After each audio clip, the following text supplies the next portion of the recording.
जो श्लोक है धृतराष्ट्र उवाच वाला, वो हमारे को एक महत्वपूर्ण बात संगठन के लिए बताती है। उसमें उन्होंने पूछा, जो प्रश्न किया कि मेरे और पांडु के पुत्रों ने, तो वो एक संगठन के दृष्टिकोण से हमको समझना है कि कोई भी संगठन यदि मेरे और दूसरा, मैं और आप, या मेरा और पराया का जहां भाव आया तो संगठन टूटने के कगार पर आ जाता है। तो ये हमको एक गीता संदेश देती है प्रथम शुरुआत में, माम का पांडवास्च, मेरे और पांडु के पुत्र, अर्थात मेरा और तेरा, ये भाव यदि आया तो संगठन हमारा निश्चित रूप से टूटता है। और इसके आगे है कि जब जब अपना ये दुर्योधन दुर्योधन जब जाते हैं तो सेनापति कौन थे? सेनापति थे भीष्म पितामह, लेकिन उन्होंने उनका वर्णन कर रहे हैं द्रोणाचार्य जी के पास। तो ये भी हमको समझना है संगठन के दृष्टिकोण से कि यदि हमको ये पता नहीं कि हम रिपोर्टिंग गलत जगह करेंगे किसी चीज की, तो भी निश्चित रूप से हमारा हार निश्चित है। तो ये एक, जैसे अभी किसी भाई ने पूछा था कैरियर के लिए, तो हमको वो भी समझना है कि कौन सी बात कहाँ पे कैसी रखनी है। तो ये अगर आप, ये भी बात हमको अपने कैरियर के लिए और उसके लिए भी शिक्षा देती है उसका दूसरा श्लोक।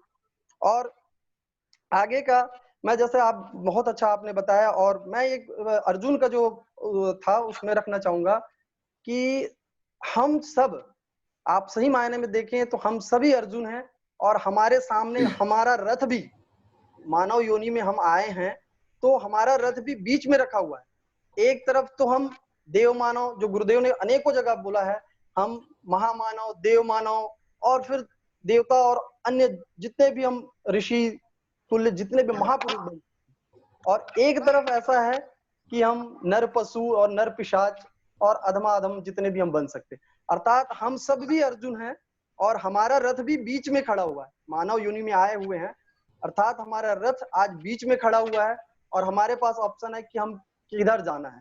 तो हम सब अर्जुन हैं, ये बात भी गीता का प्रथम अध्याय हमको बताती है। और एक चीज इसमें जो गुरुदेव के, एक मिनट भाई साहब, एक मिनट रुकिएगा, एक मिनट रुकिएगा, एक मिनट रुकिएगा जी भैया। थोड़ा सा मैं निवेदन करूंगा। जी भैया। इसमें हम जो चर्चा कर रहे हैं ना, इसमें अभी हम संगठन तरफ हम नहीं बढ़े हैं, हम अपने घर परिवार से जोड़ रहे हैं। आप जिसको संगठन से जोड़ रहे हैं ना, मैं तो ये चाहता हूँ संगठन को अभी आप किनारे कर दीजिए, लेकिन हमारे अपने घर परिवार में जो टूट फूट होती है, जो भाइयों के बीच विग्रह पैदा होता है, जी जी, इनके ऊपर आप उसको लेके आइए। वो प्रथम श्लोक को भी मैं जानता हूँ, प्रथम श्लोक में जो बात उन्होंने कही है धृतराष्ट्र ने, तो ये आज, हाँ संगठन तो छोड़ दीजिए।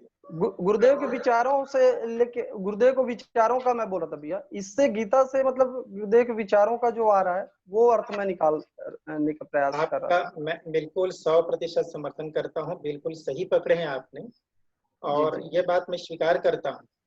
मेरे एक मिनट निवेदन कर रहा हूँ भैया। मेरे कहने का मतलब इतना था कि गीता का जो 18 अध्याय है, अगर गुरुदेव को हम समझे सही मायनों में, तो एक एक अध्याय गुरुदेव, मतलब हर अध्याय में गुरुदेव के वाक्य आज सटीक बैठते हैं, और हम सही अगर चिंतन करें तो वही चीज मैं, जैसा दूसरा अध्याय भी आप, वहां भी मैं आप मतलब को गुरुदेव ने कहाँ से ये सूत्र निकाले होंगे। लोगों को लगता है ना कि गुरुदेव ने कहाँ से व्यक्ति निर्माण, परिवार निर्माण, समाज निर्माण कहीं अलग से ला के रख दिया, लेकिन अलग से कहीं से नहीं ला के रखा है। आप जब गीता को स्वाध्याय करते हम चलते हैं तो वो सूत्र इसी में पिरोए हुए हैं, बस हमको वो निकालने हैं उसको। ये मैं निवेदन कर रहा था, ताकि लोगों को लगे कि सही में गुरुदेव जो है कि हमारे शास्त्रों वेद शास्त्रों का निचोड़ गीता है, और गीता का निचोड़ गुरुदेव के साहित्य और गुरुदेव के वचन है, गुरुदेव के उनके विचार हैं। ये मतलब मेरे मुख्य। बिल्कुल ठीक कह रहे हैं, बिल्कुल सही कह रहे हैं, लेकिन मैं बार बार खींच के ला रहा हूँ, अभी तो हम अपने जीवन से शुरुआत करें गीता को समझने का, संगठन इसके बाद में आएगा।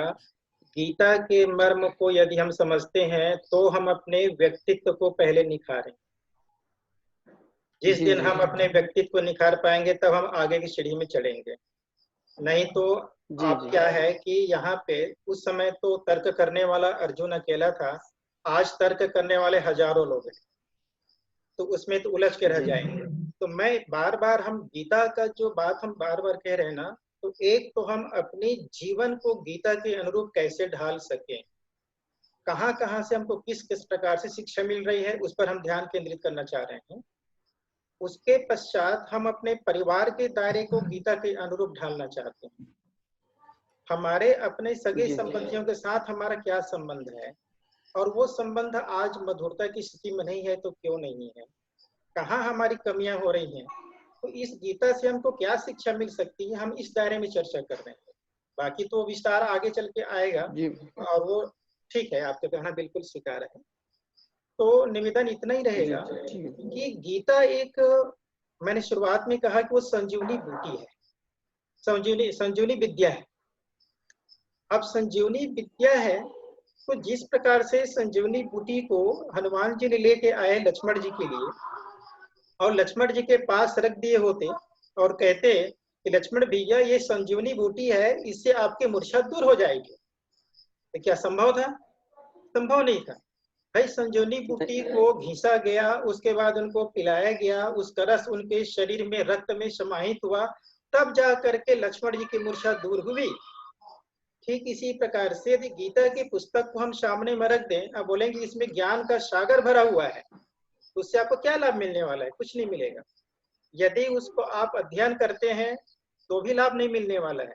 अध्ययन करने के पश्चात उसमें से जो आपको शिक्षा मिलती है, वो शिक्षा को अपने जीवन में जब उतारते हैं, अर्थात जड़ी बूटी के रस को पीना जिसे हम कह सकते हैं, संजीवनी बूटी को पीना जिसे कह सकते हैं, तो हम अपने व्यवहारिक जीवन में उतारते चले जाएंगे, उसका रस हमारे अंग प्रत्यंग में भीगता हुआ चला जाएगा, तब जा करके हमारे जीवन में बदलाव आएगा और गीता का ज्ञान हमारे लिए संजीवनी विद्या के रूप में प्रकाशित हो पाएगा। ये इतना अमूल्य धरोहर है जिसको आज सारा विश्व है।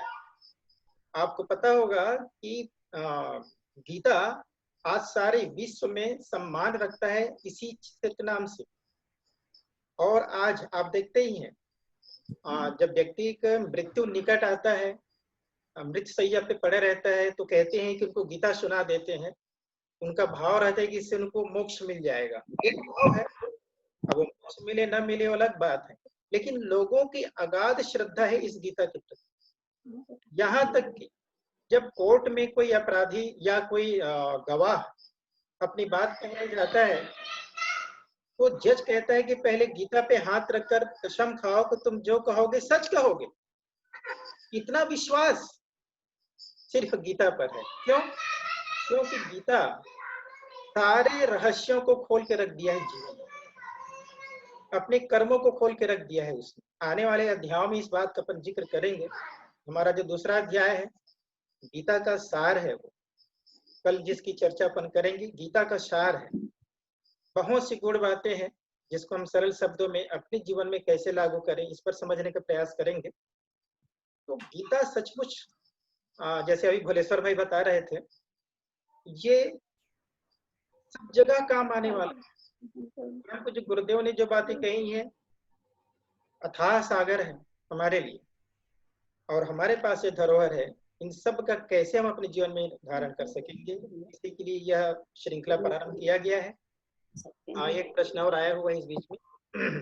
एक अंतिम निवेदन और था भैया। भैया बोले तो भैया प्रश्न आया है, उसके पहले कर लेते हैं। प्रश्न आया था, सबके मिटा दिए। हमारी बुद्धि को भ्रमित होने से कैसे बचा सकते हैं? क्लिक कीजिए, प्रश्न आया हुआ था।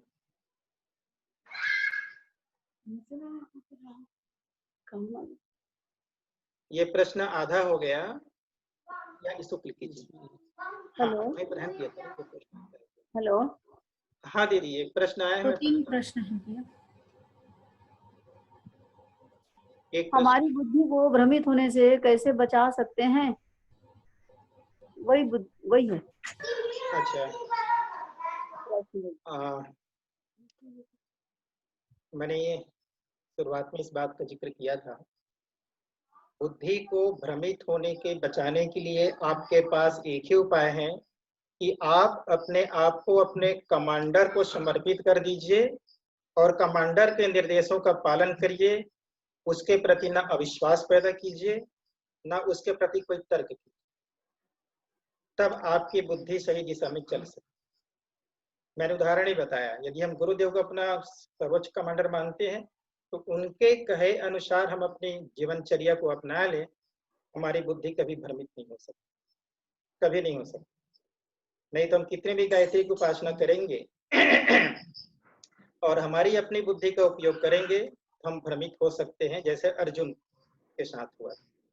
अर्जुन तो कृष्ण के सखा ही थे, उसके शिष्य थे, उनके हमेशा साथ रहे थे, फिर भी वो भ्रमित हो गया था, अपने कर्तव्य से पीछे हट गया था। ठीक इसी प्रकार स्थिति हमारी भी हो जाती है। इसीलिए पूर्ण समर्पण, पूर्ण अपने सर्वोच्च कमांडर के प्रति कर देना चाहिए। और उन्होंने अपने जीवन शैली बताया हुआ है हमको कैसे जीना है, पग पग पर उन्हें बस सुझाया है, बस उसी को हम पकड़ लें, सीधा रास्ता है, सही रास्ता है, कहीं भ्रमित होने की गुंजाइश नहीं है। मनुष्य कर्म दो प्रकार से करता है, एक जानबूझकर, एक अनजाने में, परंतु समय बीत जाने के बाद भी वह अच्छे बुरे कर्म बार बार सामने आ जाती है और मन एक निश्चित कार्य से भटक रहे हैं तो क्या करें। चलिए, ये प्रश्न वैसे आने वाले अध्याय के लिए है, पूरा एक अध्याय है उस पर, कर्मफल के सिद्धांत के ऊपर पर। और मैं चाहूंगा कि इसको हम जब भगवान कृष्ण जी क्या रास्ता बताते हैं हमको कर्म के ऊपर में, तो उसके आधार पर हम इसका आप जवाब दें तो ज्यादा अच्छा रहेगा, उदाहरण से ही समझाते हुए। नहीं तो दूसरे अध्याय का भी इसमें जुड़ जाएगा तो श्रृंखला फिर रहस्य थोड़ा सा कम हो जाएगा। हम ये चाहते हैं कि हमारे जो प्रश्न है वो प्रथम अध्याय पर केंद्रित रहे, जिससे कि हम क्रमशः इसको विस्तारित कर सकें। जवाब तो सभी का है, लेकिन अध्याय आ जाए तो ज्यादा अच्छा रहेगा। क्या है ये? आध्यात्मिक यात्रा में हम कहाँ हैं, कैसे चुनाव करें कि हम इसमें नित्य प्रति निरंतर सफाई होता रहे। बार बार एक ही मैं निवेदन करना चाहूंगा, यदि हम गुरु सत्ता के बताए हुए दिनचर्या का, उनके बताए हुए मार्ग को अपना लेते हैं तो हमें कहीं कोई भटकाव नहीं रहेगा। हमारे आध्यात्मिक पथ अभी कहाँ है, इसका आकलन व्यक्ति स्वयं कर सकता है। आप स्वयं कर सकते हैं। आपके मन में कितना संतोष का भाव आता है, आप स्वयं पर रखिए। आपके भीतर में कितना आत्मविश्वास का भाव आता है, आप स्वयं पर रखिए। आपके भीतर में कितना नकारात्मक भाव आता है और कितना सकारात्मक भाव पैदा होता है। जिस समय आप गायत्री उपासना से नहीं जुड़े थे या गुरुदेव से नहीं जुड़े थे, उसके पहले आपकी मन की क्या स्थिति थी और आज क्या स्थिति है, आप स्वतः इसका आकलन कर सकते हैं और आपको लगेगा कि निश्चित रूप से काफी कुछ परिवर्तन आ चुका है। यदि आ चुका है तो आपको उसी रास्ते में आगे बढ़ना चाहिए, और यदि नहीं आ रहा है तो भी इसकी जानकारी आपको होता है। मैंने अपने 5 जुलाई के गुरु पूर्णिमा के अवसर पर एक बात कहा था कि प्रत्येक व्यक्ति सबसे बड़ा चिकित्सक होता है। उसके भीतर में कौन सी बीमारी है उससे बड़ा कोई दूसरा डॉक्टर नहीं जान सकता। डॉक्टर तो वही बात जानता है जो वो बताते रहता है। बड़ी बीमारी की बात अलग है जो एक्सरे से जानते हैं, मगर सामान्य लक्षण तो आप ही बताते हैं डॉक्टर को, मुझे इस प्रकार का लग रहा है, उसके अनुमान से वो दवाइयां देते हैं। तो हमारे भीतर क्या कमजोरी है ये भी हम अच्छी तरह से जानते हैं, और हमारे भीतर क्या अच्छाइयां हैं ये भी जानते हैं। भले ही कमजोरियों को हम दबा के रखते हैं और अच्छाइयों को कई बार संकोच बस भी दबा के रखते हैं, या कई बार उस पर काम करके आगे बढ़ते हैं। तो अध्यात्म का पथ भी ऐसा है, आत्मावलोकन हम स्वयं करें, आत्मनिरीक्षण हम स्वयं करें, हमें क्या क्या कमजोरियां हैं। जो कमजोरियां हैं उसको क्रमशः कम करने का आप व्रत ले लीजिए। आपके भीतर जो भी कमजोरी है आप व्रत लीजिए। व्रत किसी प्रकार का ले सकते हैं, जैसे हम एक समय नमक नहीं खाऊंगा जब तक ये कमजोरी मेरी दूर नहीं हो जाती है। वो ठीक हो गया तो दूसरी कमजोरी के हाथ में लीजिए, जब तक ये कमजोरी दूर नहीं हो जाता है तो मैं अमुक चीज को त्याग करता हूँ। एक व्रत जिससे आपको याद दिलाए कि व्रत आप क्यों रह रहे हैं, उस कमजोरी को दूर करने के लिए रह रहे हैं। एक एक करके जिस दिन आपकी कमजोरियां दूर हो जाएगी वैसे ही आपका आध्यात्मिक पथ ऊपर चढ़ते चला जाएगा। ये इसका अनुमान आप स्वतः लगा सकते। बाकी संबल आपकी तो है ही गुरुदेव माता जी का। नहीं, कितना भी कोशिश करने के बाद भी नहीं भूल पाते। नहीं, अब क्या चीज को नहीं भूल पाते हैं वो अलग है। वो उसके आगे वाले प्रश्न का हिस्सा था भैया। आपने कहा सारे कार्य गुरुदेव के हिसाब से करो, पर हर कार्य में हम कैसे पता कर सकते हैं क्या करना सही है और क्या करना गलत है? क्या सही है और क्या गलत है ये सामान्य तौर पर हम तो जानते हैं। मैं बार बार इस बात को कह रहा हूं कि आपके मन और आपकी आत्मा, इन दोनों के भीतर में कोई ऐसा द्वंद्व रहता है, ऐसा एक आवाज रहता है जिसको आप पहचान सकते हैं। आपके मन कहता है कि मैं बदले की भावना से इसके साथ ये व्यवहार करूं, और जब आप आगे बढ़ते हैं करने के लिए तो आपकी अंतरात्मा कचोटती है। आप प्रत्यक्ष करके देखिएगा, आपके दिल की धड़कन तेज हो जाती है, और जिस समय आपके दिल की धड़कन तेज होती है, आपकी आत्मा कचोटती है, तो आप समझ जाइए कि ये कार्य गलत है, ये कार्य आपको नहीं करना चाहिए। लेकिन चूंकि उस समय हमारा प्रतिशोध की भावना प्रबल होती है, इसलिए हम उस आत्मा की आवाज को दबा देते हैं और वो काम हम कर लेते हैं मन की आवाज को मानकर।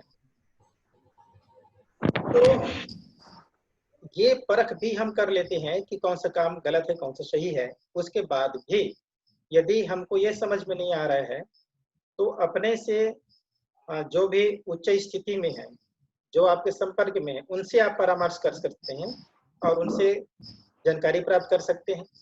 दूसरा, गुरुदेव के साहित्यों में पूरा उपाय भी बताए जाते हैं, किस प्रकार की आपकी समस्या है तो क्या समाधान हो सकता है, वो साहित्य से भी आप प्राप्त कर सकते हैं।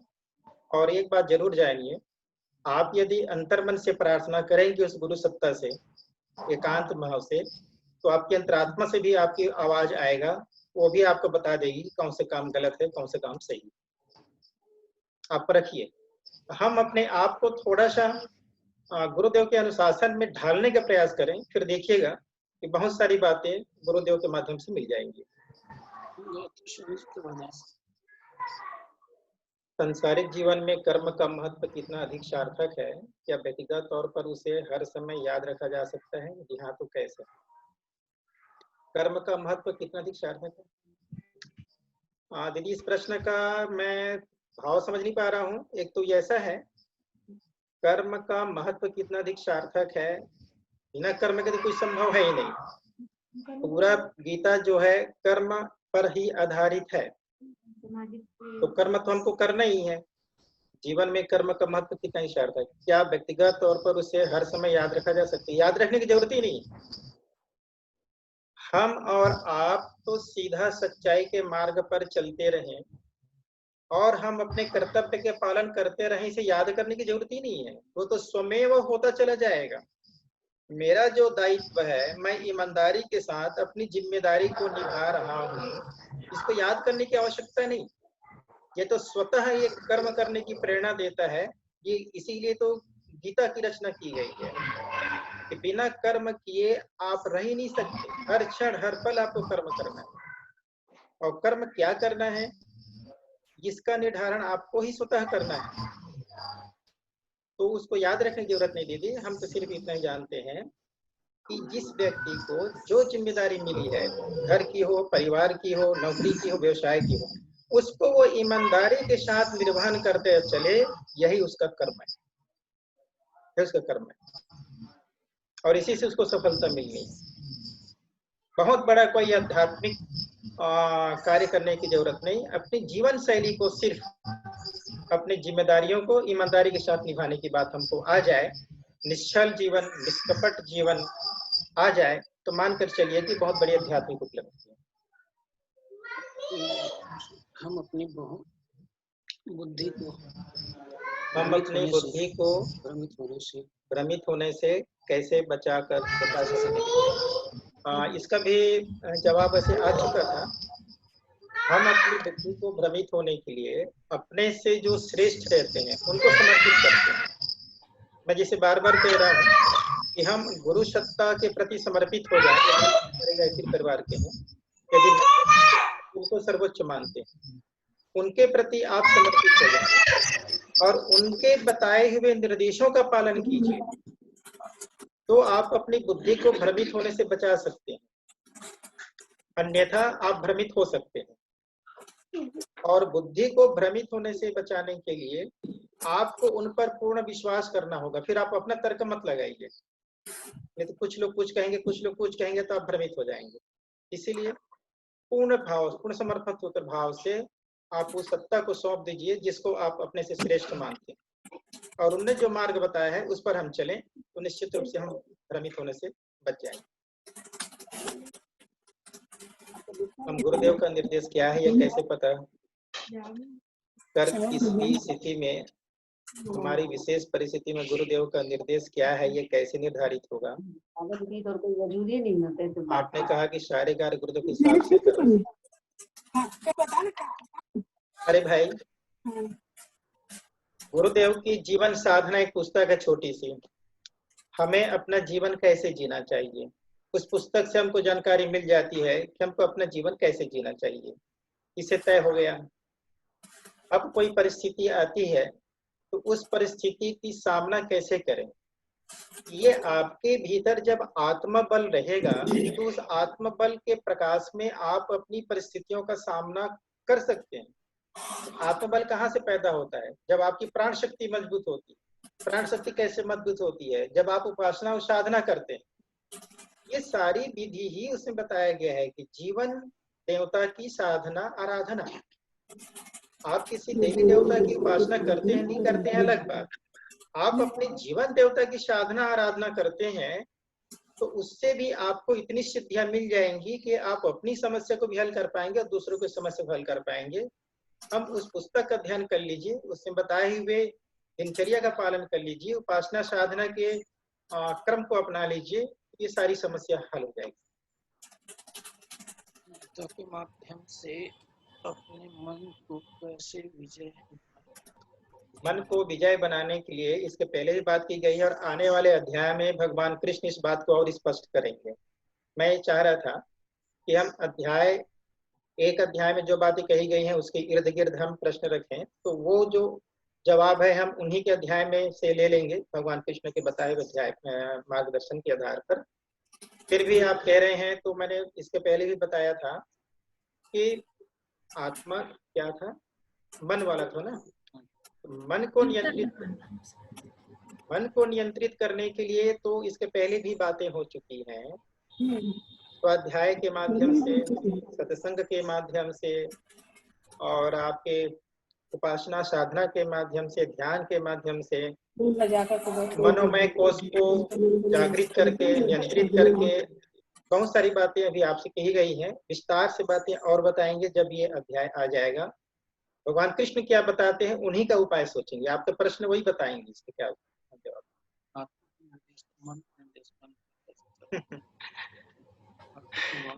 ये प्रश्न बहुत अच्छा है कि आत्मा का निर्देश कौन सा है और मन का निर्देश कौन सा है, इसको कैसे जाने। हालांकि इसका भी समाधान भगवान कृष्ण बताएंगे आने वाले अध्याय में। फिर भी मैंने आपको अभी एक झलक जरूर बताया था इसका।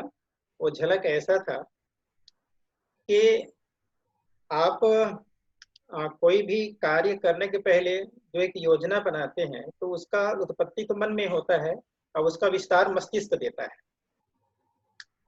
तो जिस समय मन ने वो विचार व्यक्त किया और वो काम मस्तिष्क के द्वारा वो आगे फैला, उस दिशा में जब आगे बढ़ते हैं तो यदि आपके अंतरात्मा भी आपकी साथ देती है। अब अंतरात्मा की आवाज ऐसी है जैसे मैंने बताया था, आप कोई भी गलत कार्य करने जब जाएंगे ना तो आपके दिल की धड़कन तेज हो जाती है। आप अनुभव कीजिएगा। यहाँ तक कि आप यदि घर पे देखिएगा कि जिस प्रकार हमारे घर के कोई बच्चे हैं और उनको कोई पैसा चाहिए रहेगा, कोई सामान खरीदना है और वो पैसा वो छुपा करके लेना चाहता है, मांग नहीं सकता, वो चुपचाप किसी के पर्स से वो निकाल लेता है, तो उसके दिल की धड़कन तेज रहती है। भले निकाल तो लेता है, वो जानता है कि मैंने गलत कर दिया। ठीक इसी प्रकार हम एक सामान्य व्यक्ति हैं, मगर किन्हीं भी कारण से किसी के लिए बदले की भाव आ गया और बदले की भावना से आप किसी का नुकसान पहुंचाना चाह रहे हैं, तो उसको नुकसान पहुंचाने के लिए आपने कोई उपाय सोचा, तो जो उपाय सोचने का काम करता है वो मन करता है, उसको विस्तारित करने का काम मस्तिष्क करता है, उसकी योजना बनाती है कि इस व्यक्ति को मुझे नुकसान पहुंचाना है, तो किस तरीके से मैं नुकसान पहुंचा पाऊं, ये मन और मस्तिष्क दोनों मिल करके उस पर काम करना शुरू कर देते हैं। लेकिन जैसे ही आप उसको नुकसान पहुंचाने के नजदीक पहुंचते हैं तो आपकी अंतरात्मा धिक्कारती है। ये बात आपने जरूर ख्याल किया होगा। वो आपको कचोटती है कि तुम्हें ऐसा नहीं करना चाहिए। उसी को कहते हैं आत्मा की आवाज। कई बार ये बोलचाल में आता है ना कि मैं ये तो करना नहीं चाहता था लेकिन मुझे मजबूरी में करना पड़ा। तो जो मजबूरी में करना पड़ा वो मन की आवाज है, और जो करने से रोक रहा था वो आत्मा की आवाज है। या कई बार बोलचाल में ये सुनने को आता है कि मेरा जमीर गवाह नहीं दे रहा है ये काम करने। किसी के दबाव में कोई दबाव डाल रहा है तो कभी मन होता है कि इसको कर दूं लोभ के वश में, या पद के लोभ में, या धन के लोभ में, लेकिन बार बार कभी मन अंतरात्मा कचोटती है। तो दोनों को आवाज को आप पहचान सकते हैं इस प्रकार। हाँ, कभी आप गलत काम नहीं भी कर रहे हैं, अच्छे ही काम में लगे हैं, और उस अच्छे काम में मन की आवाज और आत्मा की आवाज को कैसे पहचाने, ये बात एक अलग प्रश्न आता है। आप गलत काम नहीं करने जा रहे हैं, अच्छा ही काम करने जा रहे हैं। तो अच्छा काम जब करने जा रहे हैं तो जिस अच्छे काम के लिए आपके मन ने विचार शुरू किया है, तो आपका हृदय इतना प्रफुल्लित हो जाता है, आपका हृदय इतना प्रसन्नता से भर जाता है कि जैसे आप संसार का राज्य आपको मिलने वाला है। तो मान करके चलिए कि आपकी आत्मा भी आपके साथ है, दोनों मिल गए हैं, क्योंकि प्रसन्नता आत्मा से निकलती है। मन तो अस्थिर रहता है, मन तो कभी किसी के साथ अच्छा व्यवहार करता है तो कभी किसी के साथ, उसी के साथ अगले पल में बुरा व्यवहार भी करता है। मन चंचल है, वो अस्थिर है। मन की जो संबंध है वो अस्थिर होता है। सामने वाला व्यक्ति आपसे हाँ में हाँ मिला रहा है तो आपके लिए बहुत बढ़िया आदमी है, और जिस दिन आपके विचारों से तालमेल नहीं खाया तो लगता है सबसे बुरा आदमी वही है। तो मन ही था जिसने अच्छा बनाया था उसको, और आज जो मन ही है जिसने उसको बुरा बना दिया। ये मन ऐसा काम करता है, आपकी आत्मा कभी ऐसा नहीं करती। तो जब आत्मा आपका साथ देता है तो आपका अंतरात्मा प्रसन्नता से भर उठता है, तो आपको ये समझ में आ जाएगा। और इस सब चीज के लिए बार बार निवेदन है, ये सब चीज को, आवाज को पहचानने के लिए हमें ये कानों की आवाज से सुनाई नहीं देगा, अपने हृदय की आवाज को निर्मल बनाना पड़ेगा। और ये निर्मलता कब आती है? जब हमारा जीवन निश्चल होता है, हमारा मन निश्चल होगा, हमारा हृदय निश्चल निष्कपट होगा, ईर्ष्या द्वेष से दूर होता चला जाएगा, तो वह जिस प्रकार से एक नदी के जल में यदि कोई प्रदूषण ना हो, नदी स्वच्छ रहेगा, तो बहुत गहरे में पड़ा हुआ सिक्का भी दिखाई दे देगा। 20 फीट नीचे गहरा पड़ा हुआ सिक्का भी आपको दिखाई दे देगा यदि जल स्वच्छ रहेगा। और यदि जल में गंदगी रहेगी तो 1 फीट नीचे भी कोई सामान पड़ा रहेगा, वो दिखाई नहीं देगा। ठीक इसी प्रकार से यदि हमारे मन में ईर्ष्या द्वेष का, छल कपट का, क्रोध प्रतिशोध का यदि विकार भरा रहेगा, गंदगी भरी रहेगी, तो अंतरात्मा की आवाज बाहर नहीं आ पाएगी। यदि अंतरात्मा की आवाज सुनना है तो ये गंदगी को दूर हटाना पड़ेगा, तब आप उसकी आवाज को सुन सकते। ठीक है। गुरुदेव महत्वाकांक्षी नहीं होने के लिए कहते थे, अगर महत्वाकांक्षा नहीं होगी तो कोई कैरियर कंपटीशन में कैसे टिकेगा? क्या महत्वाकांक्षा?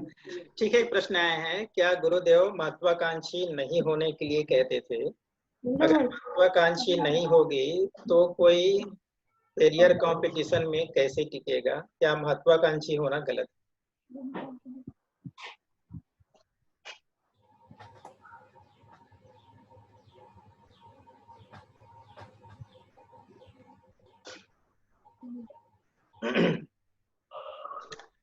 प्रश्न अच्छा है। गुरुदेव ने कभी यही नहीं कहा कि आपको महत्वाकांक्षी नहीं होना चाहिए। गुरुदेव ने ये बात कहा है कि आपको अति महत्वाकांक्षी नहीं होना चाहिए और आपको केवल कल्पना करते हुए महत्वाकांक्षी नहीं होना चाहिए। महत्वाकांक्षी में ईर्ष्या का भाव नहीं होना चाहिए। यदि आपके मन में स्वस्थ महत्वाकांक्षा है तो आपकी प्रगति का द्वार खोलेगा और आपको ऐसा होना चाहिए। सकारात्मक महत्वाकांक्षी, आपको भौतिक प्रगति हो चाहे आध्यात्मिक प्रगति हो, उस दिशा में बढ़ने के लिए निश्चित रूप से सकारात्मक महत्वाकांक्षी होना चाहिए। लेकिन आप यदि किसी को नीचा दिखाकर आगे बढ़ने की महत्वाकांक्षी है, किसी पद को पाने के लिए की महत्वाकांक्षी है, ये महत्वाकांक्षी से बचने की सलाह दी गई है। गुरुदेव ने कहीं मना नहीं किया महत्वाकांक्षी।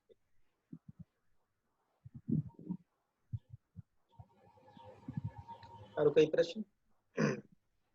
नीचे कोई प्रश्न आया है क्या?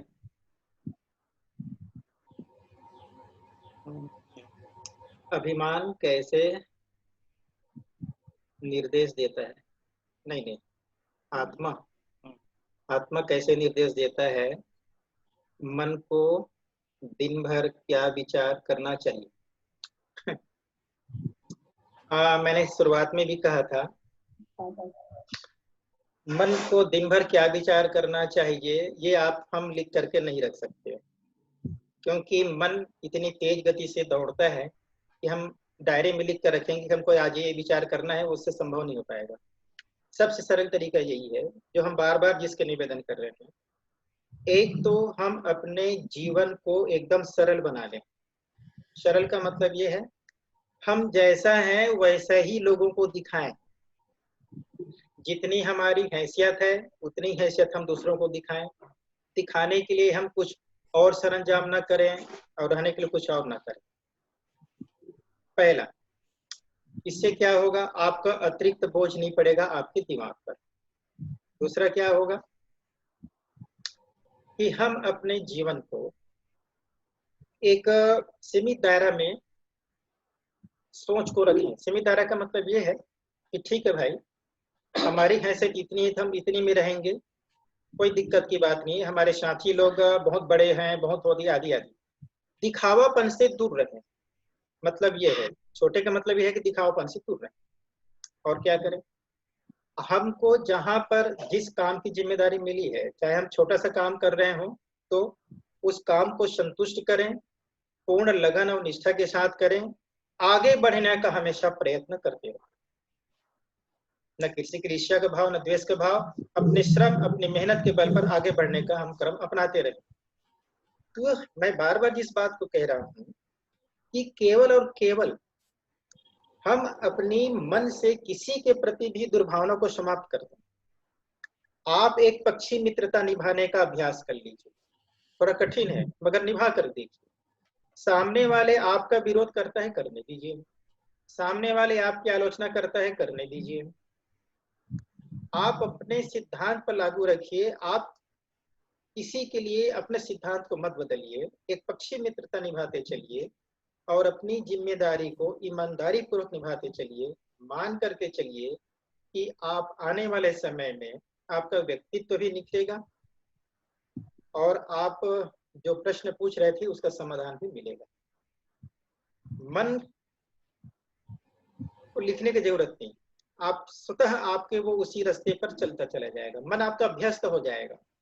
आप देख लीजिए, जिस दिन आप उपवास रहते हैं तो मन आपको जान जाता है कि आज मुझे नाश्ता नहीं करना है, भोजन नहीं करना है। उसको लिख कर रखने की जरूरत नहीं पड़ता कि मुझे गुरुवार को उपवास रखना है। मन अभ्यस्त हो जाता है। तो मन को आपको जिस दिशा में ले जाना है उसके लिए अभ्यास में लाइए और सतत करने से अभ्यस्त हो जाता है, फिर आपको जरूरत नहीं पड़ेगी। हम अपने घर वालों को 30 साल तक सहयोग कर रहे हैं। हम उन लोगों से कोई अपेक्षा नहीं रखते क्योंकि गुरुदेव का दिया हुआ बहुत। इससे ईर्ष्या की गंध आती है तो क्या हम उन्हें छोड़ दें? ईर्ष्या की गंध भाई, आपने 30 साल तक सहयोग किया, आपको कोई अपेक्षा भी नहीं है, गुरुदेव ने आपको बहुत कुछ दिया है, इसमें ईर्ष्या के भाव कहाँ से आ गया? दीदी इसमें ईर्ष्या का भाव तो नहीं आना चाहिए। नहीं भैया, जो वो हमारे लिए ईर्ष्या करते हैं, ये बोलना चाह रहे हैं। अच्छा अच्छा अच्छा, वो आपके लिए ईर्ष्या का भाव। हाँ, तो जी उनको जी जी दीदी, तो मान करके चलिए कि वो ईर्ष्या का भाव रखते हैं, तो उनको तो आप दया ही कर सकते हैं, क्योंकि वो बहुत जल्दी ईर्ष्या की आग में जलने वाले हैं। इसलिए मैं कह रहा हूँ, आपने 30 साल तक यदि उनका घर पे पूरी तरह से आपने सहयोग किया, सेवा का भाव किया, जिस भाव से किया है, और उनसे कोई अपेक्षा नहीं है, तो वैसे भी आपके ऋणी हैं, वो सब प्रकार से ऋणी हैं, आपके तन मन धन। हम हमेशा कर्तव्य को देखकर ही उन लोगों का सहायता किया है, लेकिन फिर भी वो हमारे प्रति नकारात्मक ही सोच रखते हमेशा, इसलिए मैं आपसे थोड़ा सा जी जी दीदी, जी दीदी मैं समझ रहा हूँ, मैं उसी दिशा में आ रहा हूँ। तो मैं वही बात कहा कि ये इतने लंबे समय तक आप लोगों ने तन मन धन से उनकी मदद की है और उनसे कोई अपेक्षा भी नहीं है, तो ये तो वैसे भी आपके ऋणी हो गए सभी प्रकार से। तो एक तो उनको ऋण वो चुकाना पड़ेगा, अपने जिस प्रकार से आप लोग से सहयोग लिया है वो ऋण उनको चुकाना पड़ेगा, चाहे इसी जीवन में हो चाहे अगले जीवन में हो, तय मान कर चलिए, भले आपने कर्तव्य भाव से किया। दूसरी बात, उसके बाद उल्टा वो आपसे ईर्ष्या करते हैं, तो मानकर चलिए कि उनका जो नुकसान किसी न किसी प्रकार का होने वाला है, बहुत जल्दी होने वाला है। इससे वो दया के पात्र हैं। आप प्रार्थना कीजिए गायत्री माँ से कि उनको सद्बुद्धि आ जाए और वो उनकी ईर्ष्या खत्म हो जाए, जिससे कि उनको आने वाले समय में जो नुकसान उठाना पड़ सकता है वो न पड़े, नहीं तो मुसीबत में आने वाले हैं ऐसे लोग। और आप दीदी, आप धन्य हैं, आपका परिवार धन्य है कि आप इतने धैर्य से उनका कर रहे हैं, मगर अपनी ओर से आप निश्चिंत रहिए, उनके किसी भी ईर्ष्या के भाव से।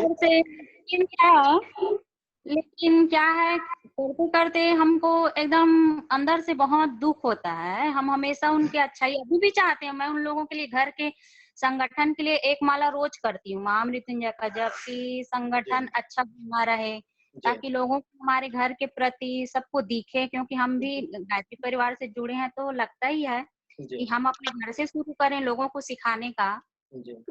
इसलिए कोशिश में लगे ही हुए हैं, फिर भी मतलब वो लाभ नहीं दिखता, इसलिए आपसे सवाल किया।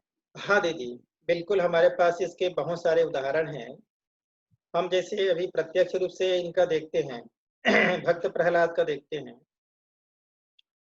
भक्त प्रहलाद बहुत प्रयास किया अपने पिता को कि भगवान विष्णु को विष्णु मान लो, तुम्हारा भी उद्धार हो जाएगा, मगर वो अंततः नहीं माना, और किस प्रकार का उनका पूरा समाप्त हो गया। अब जिस कथा को हम लेकर चल रहे हैं, महाभारत के एक बहुत बड़ा भाग गीता को, महाभारत की कथा में भी आप देखते हैं कि कौरवों के लिए पांडवों ने क्या नहीं किया, उसके बाद भी दुर्योधन ने पांडवों के साथ क्या दुर्व्यवहार किया है, और अंतिम में परिणाम क्या हुआ। तो ठीक इसी प्रकार का दीदी, जो व्यक्ति किसी भी दुर्भावना से ग्रसित होकर के इस प्रकार के व्यवहार में कर रहा है, वो तो आने वाले समय में एक विनाशकाली विपरीत बुद्धि वाली दिशा में चल रहे हैं। वो उनके लिए हम तो केवल प्रार्थना ही कर सकते हैं, और आप गुरुदेव माता जी के संरक्षण में पूरे सुरक्षित हैं। इसलिए दुख तो होता है, ये कहने की बात जरूर है कि दुख नहीं होना चाहिए, दुख तो होता है क्योंकि हमारा वो खून है, अपना अंग है, लेकिन उसके लिए बहुत ज्यादा दुखित होने की भी जरूरत नहीं। आप लोगों ने अपना कर्तव्य निभा दिया, अब वो जाने, अब उनकी काम जाने। नहीं भाई साहब, अपने लिए दुख नहीं होता, उनके लिए दुख होता है। क्यों अपने आप को नहीं सुधारते, क्योंकि हमारे पास कोई चीज की कमी नहीं है, संतुष्टि भी है और दिया हुआ बहुत कुछ है। लेकिन उन लोग सुधरे, उन लोग अच्छा बने और उन लोग अपने आप को सुधारे, ये कामना करते हैं, फिर भी मतलब वो सुधरना ही नहीं चाहते, तो क्या करें, ये बोल रही थी। नहीं, उनके हाल पर छोड़ दीजिए दीदी, उनके हाल पर छोड़ दीजिए, क्योंकि वो अब आपके कहने से नहीं सुधरेंगे। वो जब जिस दिन उनको ठोकर मिलेगा किसी न किसी परिस्थिति में, ठोकर भी मिल रहा है फिर भी नहीं सुधर रहे हैं। ठीक है ना दीदी। व्यक्ति क्या होता है ना, व्यक्ति उनको ठोकर मिलता है, कहीं से उनको मदद मिल जाती है, कहीं से उनको सहारा मिल जाता है, तो उनको लगता है कि मुझे तो ये सहारा मिल ही जा रहा है। ये सारा चीज एक क्रम चलता है, इसलिए बहुत ज्यादा उस पर हमको दुखी होने की जरूरत नहीं थी। इससे ज्यादा हम कुछ नहीं कर सकते। आपको जितना तन मन धन देना था वो दे दिया, आपको जितना प्रार्थना करनी चाहिए थी वो आप कर ही रहे हैं। अब इससे ज्यादा उससे करने के बजाय आप अपनी जो भी समय है, चिंतन है, किसी और को बेहतर बनाने में लगा दीजिए, तो वो ज्यादा खुशी होगी आपको। उसके जैसे आप 10 लोगों के उद्धार कर सकते हैं, 10 लोगों की मदद कर सकते हैं, ये कर दीजिए।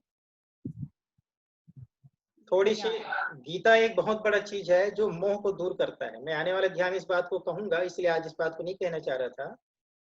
गीता हमको मोह से आगे बढ़ाता है अपने दायित्वों के प्रति। हमारा जो जीवन के साथ जो रिश्ता बना हुआ है वो इसी जीवन तक सीमित है, और इस जीवन में जिसके साथ जो रिश्ता है उसके साथ हमको जो जिम्मेदारी निभानी चाहिए, जो कर्तव्य निभाना चाहिए, वो कर्तव्य हमने निभा दिया, हमारा कार्य पूर्ण हो गया। उसके बाद वो इस रास्ते पे जा रहा है, हमारा दायित्व है कि हम उनको समझाएं, लेकिन एक सीमा तक। उसके बाद तो वो स्वतंत्र है। इससे बेहतर है कि हम अपने समय, अपने धन को किसी और ऐसे लोगों को दें जो ज्यादा आवश्यकता है जिनको, और जो सही मार्ग पर चल रहे हैं, जिनको हम थोड़ी सी सहायता कर दें तो उनका विकास हो जाएगा, हम उनका उपयोग कर सकते हैं। हमारा परिवार काफी विस्तृत है, ऐसा हम मान करके चलें। ठीक है दीदी।